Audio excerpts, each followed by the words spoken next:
কুকুর তাড়ানো পীর। এটা হলো প্রতারণার যুগ। আগেকালের যুগে এরূপ ছিল না। বেদাতিগণও আল্লাহ আল্লাহ করত।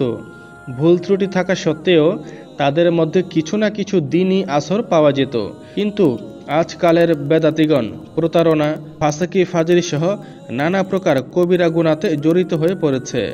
রোজগারের নানা রকম কৌশল উদ্ভাবন করে নিয়েছে। এইরূপ এক বেদাতি পীরের ঘটনা আছে। এক গৃহবধূ এই পীরের মুরিদ ছিল। মুরিদনির বাড়িতে গিয়ে পীর মেহমান হয়ে বসল। মুরিদনির বাড়ি গিয়ে পীর মেহমান হয়ে বসল।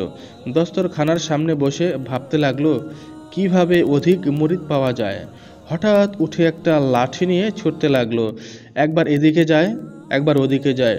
সজোরে মাটিতে বাড়ি দেয় আর বলে, খবিস, দূর হ এখান থেকে, বাহির হয়ে এখান থেকে যা, বাহির হয় এখান থেকে।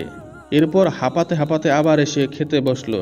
মুরিদনি বলল, কি হয়েছিল মিয়া সাহেব? পীর বলল, কাবা ঘরে কুকুর ঢুকে পড়েছিল, বাহির করে দিলাম। মুরিদনি ভাবল, পীর সাহেব হাকিকত প্রাপ্ত হয়েছেন বটে, পরীক্ষা করা দরকার। গৃহবধূটি ছিল খুব বুদ্ধিমতী। পীর সাহেবের সামনে ভাত রাখলেন। পীর সাহেব ভাতের প্লেট সামনে নিয়ে বসে রইলেন, মুখে ভাত দেন না।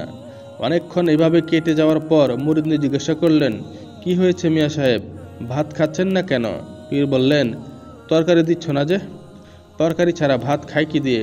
মুরিদনি বলল, এত দূরে কাবা শরীফে কুকুর ঢুকেছে দেখতে পেলেন, আর সামনে প্লেটে ভাতে ঢাকা তরকারি দেখতে পেলেন না? পীর মুরিদনির কৌশল বুঝতে পারলেন, অত্যন্ত লজ্জিত হলেন।